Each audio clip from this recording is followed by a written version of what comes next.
The moment you give something a meaning, you feel something. That's how emotions work. First, something happens. Then, you give it a meaning. That meaning creates a feeling. And from that feeling, you decide what to do next.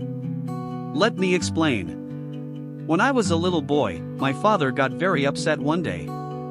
We didn't have much food. He was ashamed, even angry. Not just angry at the world, he was angry at himself. I heard him whisper under his breath many times, "I can't even feed my family." He felt like a failure. That was the meaning he gave that moment. But to me, I gave it a different meaning. I saw food on the table that day. Even though we didn't have much, I felt grateful. I focused on the fact that someone had brought us food, a stranger. That meant something huge to him. That day changed my life forever. See, my father believed that no one cared. He always said, people don't care about each other. And to be fair, it looked true. We were poor. We lived on the wrong side of the tracks. People looked down on us. I get why he thought that way. But then, a stranger brought us food and didn't even want to thank you. I thought, wait, maybe people do care. And I made a promise to myself right there. I was only 11 years old.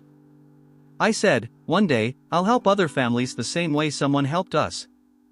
I didn't even know the words "pay it forward" back then. But that's what I wanted to do. I wanted to help people not just because I should, but because I wanted to. I knew pain. I didn't want others to feel it. I had already suffered a lot as a kid. We were poor.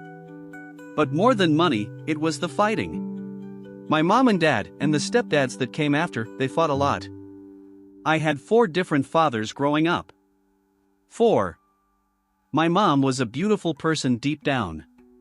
I loved her. I still do. She shaped who I am.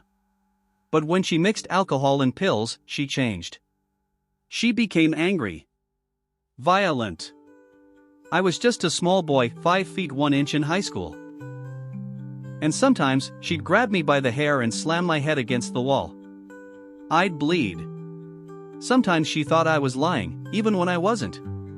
She'd pour soap in my mouth until I threw up. It was rough.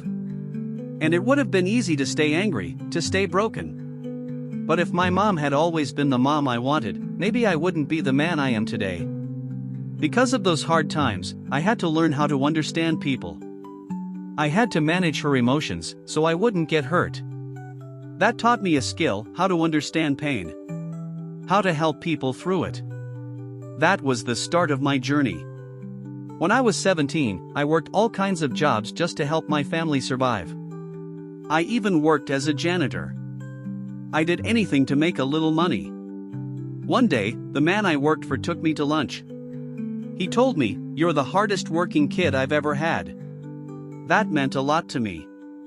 He was flipping houses and doing well. And I said something that just popped out of my mouth. "My dad used to call you a loser. But now you're really successful. What changed?" He laughed. But then he said something I'll never forget. "I went to a seminar." I didn't know what that was. I asked him, "What's a seminar?" He said, "It's when someone spends 20 or 30 years learning how to be successful, and then teaches it to you in a few hours. So you can learn faster." I was blown away. I asked, "How much does it cost?" He said, $35. That was like a whole week's pay for me. I was only making about $40 a week. But I wanted to go. I asked him, "Can you help me get in?" He said, "No."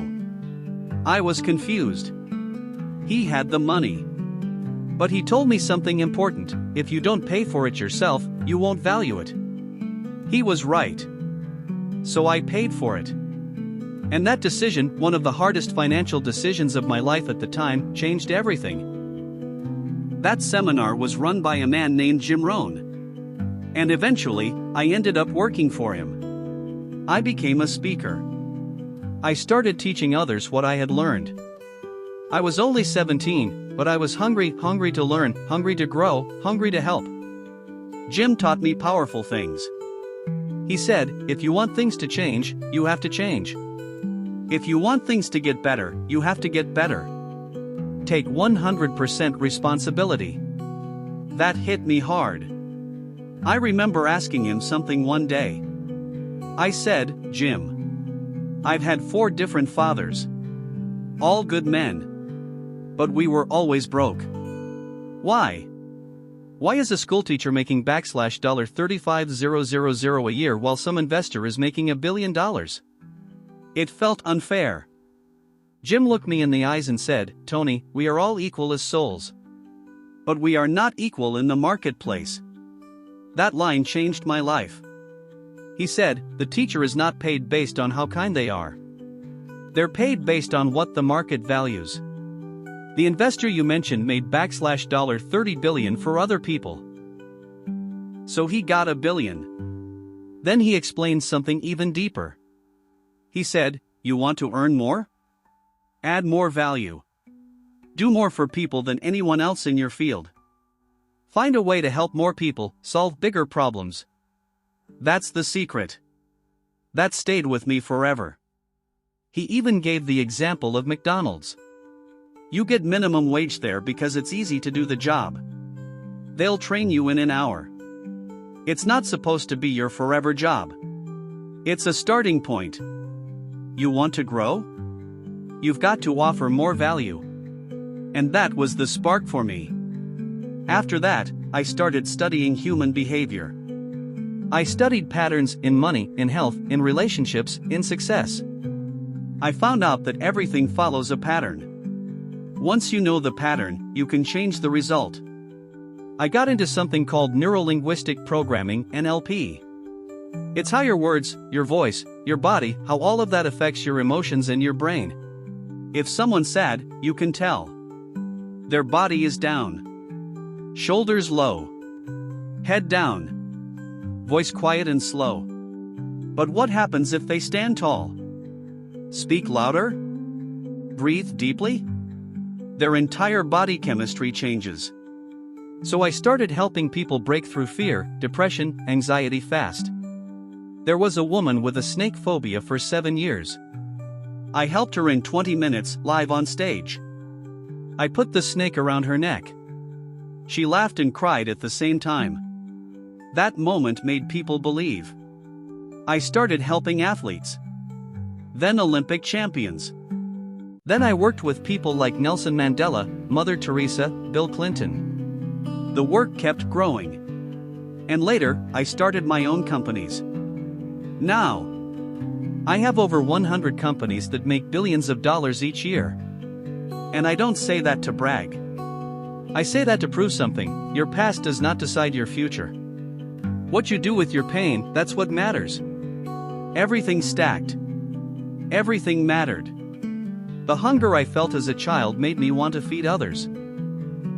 That stranger who gave us food, they taught me that people care. Jim Rohn taught me how to grow, how to lead, how to be responsible. The pain taught me compassion. The seminar taught me tools. The patterns taught me mastery. It all stacked one on top of the other.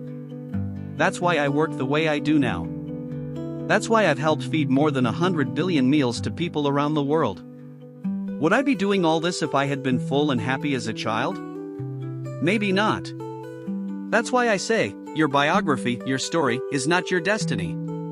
What happened to you doesn't decide who you become. What matters is what you decide the meaning is. You get to choose. Use your pain. Use your story. Don't let it use you. Please like and subscribe for more videos.